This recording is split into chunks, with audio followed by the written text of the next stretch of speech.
Are you ready to jump into the unknown and explore a world beyond your imagination? A world that tests your luck and is beyond limits. But the question is, are you ready to jump? If it is a yes, then you have jumped into the world of ultimate entertainment. Welcome to YOLO 247, a place of fun, indulgence, and endless surprises.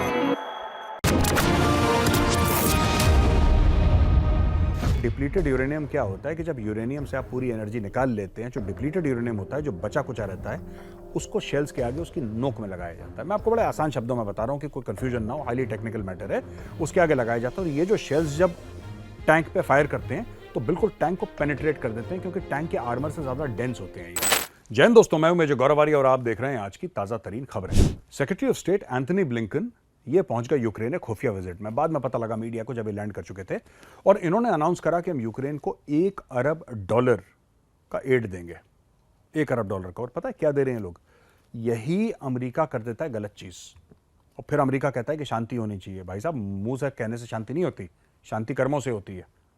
ये कहते हैं कि हम इनको 120 mm के shells हैं, जो कि इनके जो मेन बैटल टैंक है, MBT जो इनका है, M1A1 एब्राहम्स, वो फायर करेगा। और वो पता है शेल्स किसके हैं दोस्तों? Depleted uranium.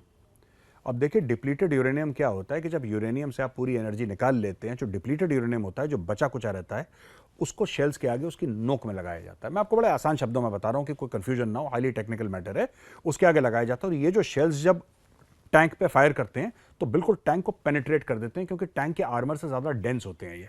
They are denser than the tanks armour, और अंदर जाके इसमें आग पकड़ लेता है ये। लेकिन उससे कैंसर भी होता है, ये रेडियो एक्टिव भी होते हैं, इसमें पूरी रेडियो एक्टिविटी खत्म नहीं होती, और ये बहुत डेंजरस है। और अमेरिका ने बोला है कि हम तुम्हें हजारों दर हजारों डिप्लीटेड यूरेनियम के 120 mm के शेल्स देंगे।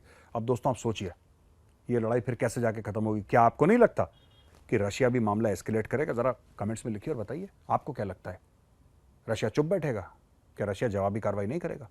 अच्छा, 2-3 चीजें हैं। अभी कुछ खबर आई है पाकिस्तान से, तो हमारे प्रोड्यूसर साहब ने बोला कि साहब, चित्राल में पाकिस्तानी फौज ये कह रही है कि हमारे 4 मारे गए सिपाही, लेकिन तालिबान का ये कहना है कि हमने करीब 11 निपटा दिए पाकिस्तानी फौजी। तो मैंने बोला ये तो कोई खबर है नहीं, पाकिस्तानी फौजी तालिबान ने निपटा दिया। अगर तालिबान को निपटाया होता पाकिस्तानी फौज ने तो वो खबर होती है, तो खबर नहीं। दूसरी खबर यह कि तालिबान का यह कहना है कि हमने 90 पाकिस्तानी फौजियों ने सरेंडर करा और हमने उनको अपनी गिरफ्त में ले लिया, हमने उनको कैप्चर करके हम ले गए अफगानिस्तान। ऐसा तालिबान क्लेम कर रहे हैं। फिर प्रोड्यूसर साहब ने बोला कि सर ये भी खबर है। मैंने बोला ये कौन सी खबर है? पाकिस्तानी फौज आज से थोड़ा ना सरेंडर कर रही है, वो तो डे 1 से सरेंडर कर रही है, वो तो सरेंडरी फौज ही है। तो इसमें इतना उसको सीरियस लेने की जरूरत नहीं है। हाँ, अगर तालिबान सरेंडर करते तो वो ब्रेकिंग न्यूज होती। पाकिस्तान की surrendering is not breaking news, this is normal news, everyday news. खैर, पिटाई हो रही है सॉलिड पाकिस्तानी फौज को। आपको पता है वो 10-12 पहले मारे गए थे, उसमें भी पता नहीं कितने मारे गए, तो झूठ बोल रहे हैं। और पाकिस्तानियों ने ही सोशल मीडिया पे इनकी पोल खोली है कि भाई तुम झूठ बोल रहे हो। उसके बाद ये फिर 4 मारे गए, फिर इनका एक मेजर मारा गया था 2-3 दिन पहले, उसके साथ एक सिपाही मारा गया था। आज फिर डेली का डेली इनके ऊपर अटैक हो रहे हैं, और डेली के डेली पाकिस्तानी मारे जा रहे हैं दोस्तों। गाजर मूली की तरह काट रहा है तालिबान, और पाकिस्तान इसके बारे में कुछ कर नहीं रहा है।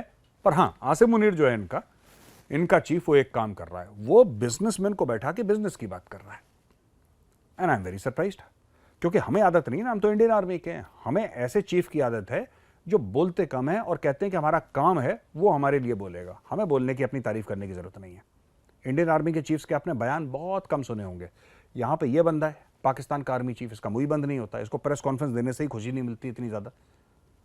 इसका काम है कि देश के लिए लड़े, मुल्क की दिफा करे, देश का डिफेंस करे, उससे खुशी नहीं मिल रही इसको प्रेस कॉन्फ्रेंस से जितनी खुशी मिल जाए उतनी क्या ही मैं बोलूं उसको, एवरीडे। अब इसने जाके बात करना शुरू करी है। देखिए कितनी बड़ी बात है ये है, it is not breaking news, क्योंकि पाकिस्तान में ऐसी होता है, लेकिन फिर भी अचंभे की बात है। आर्मी चीफ जो है वो फाइनेंस की बात कर रहा है।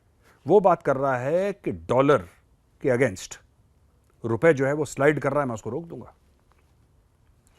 इंपोर्ट हमारे कम हो गए हैं, वो मैं ठीक कर दूंगा।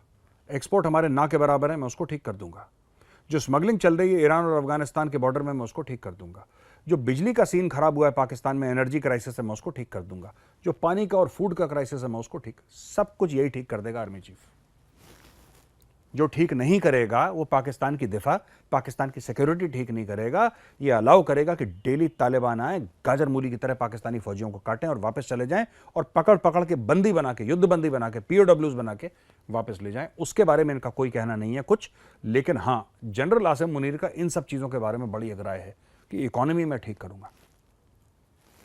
मैं पाकिस्तानियों से पूछता हूं कि अभी जैसे चंद्रयान 3 लॉन्च हुआ ना और फिर आदित्य L1 हुआ, तो काफ़ी पाकिस्तानी यूट्यूबर वही अपना पुराना, इनका एक ही सवाल होता है पाकिस्तानी का, जितने का भी, चाहे मीडिया में हो चाहे कहीं पे भी हो, इनका मेन स्ट्रीम मीडिया का भी, सोशल मीडिया का, कि एक ही साथ दोनों मुल्क आज़ाद हुए थे, एक ही साथ 14-15 अगस्त में, आज़ाद तो पाकिस्तान नहीं हुआ था खैर, लेकिन मैं उस बहस में नहीं पढ़ना चाहता। 14-15 तारीख लगभग एक ही दिन हुए, फिर ऐसा कैसे हो गया कि इंडिया इतना आगे निकल गया और हम लोग इतना पीछे रह गए। अब ये सोचो, जब तुम्हारी फौज बिजनेस करती है, तुम्हारे बिजनेस वाले स्मगलिंग करते हैं, तुम्हारी स्मगलिंग वाले जो डकैत हैं, स्मगलर हैं, वो सियासत करते हैं, ठीक है, सियासत वाले तुम्हारे ब्लैकमेलिंग करते हैं एक दूसरे की, जब सब एक दूसरे का काम करेंगे तो फिर असली काम कौन करेगा? तुम्हारी फौज यहीं पर तो अटक गई है बॉस। अब पाकिस्तानी फौज, ये देखिए, आसिम मुनीर कह रहा है मैं सब कुछ ठीक कर दूंगा, दिस इज अ सॉफ्ट कू। और फैजल वावड़ा, सबसे बड़ा अगर कोई चापलूस है पाकिस्तान में, पूरी दुनिया में फैजल वावड़ा है। फैजल वावड़ा एक टाइम पे मंत्री हुआ करता था पाकिस्तान में। उसने क्या बोला है कि साहब ये जो रुपए की कीमतों में उछाल आया है ना, बनस्पत डॉलर रुपए की कीमत में उछाल जो 4-5 रुपए का है, उसके लिए पूरे मुल्क को शुक्रगुजार होना चाहिए। आर्मी चीफ का और DGISI का। आप बोलें कि खुफिया एजेंसी के बंदे का डॉलर से क्या लेना देना? सोच लीजिए आप, इतना बड़ा भंड मारते हैं पाकिस्तानी, मतलब कि ये सजदा करते हैं आर्मी चीफ के कदमों की ओर, मुंह करके सजदा करते हैं उसके पैरों में, ये करते हैं पाकिस्तानी। अच्छा, बेदाई रिजॉर्ट चाइना में है और सी साइड रिजॉर्ट है, यानी कि समुद्र के किनारे है, और बड़ा लग्जूरियस रिजॉर्ट है। यहाँ पे साल में एक बार एक मीटिंग होती है दोस्तों, बड़ी खास। ये मीटिंग क्या है?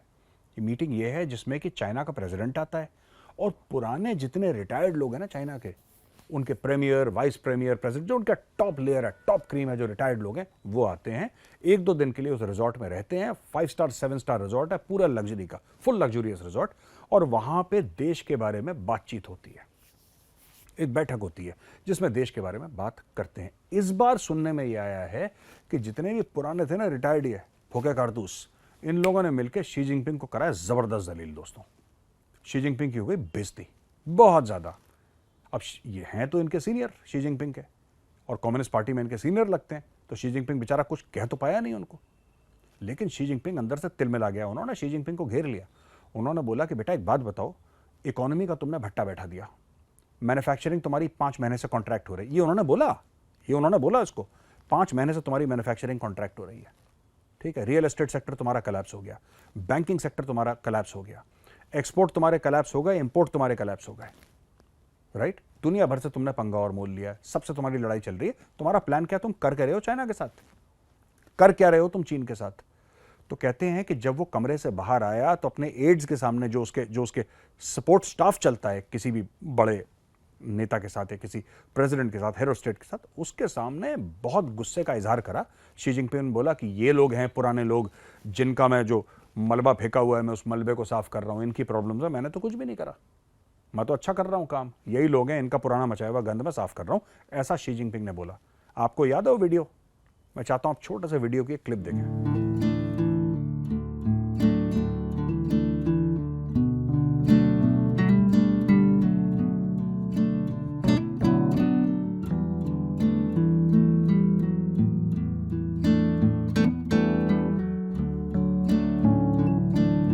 दोस्तों, ये वीडियो है जिस बुजुर्ग आदमी को सिक्योरिटी वाले ले जा रहे हैं ना पकड़ के, इसका नाम है हु जिनताओ। और हु जिनताओ कौन था, जरा गूगल पे जाके देखिए।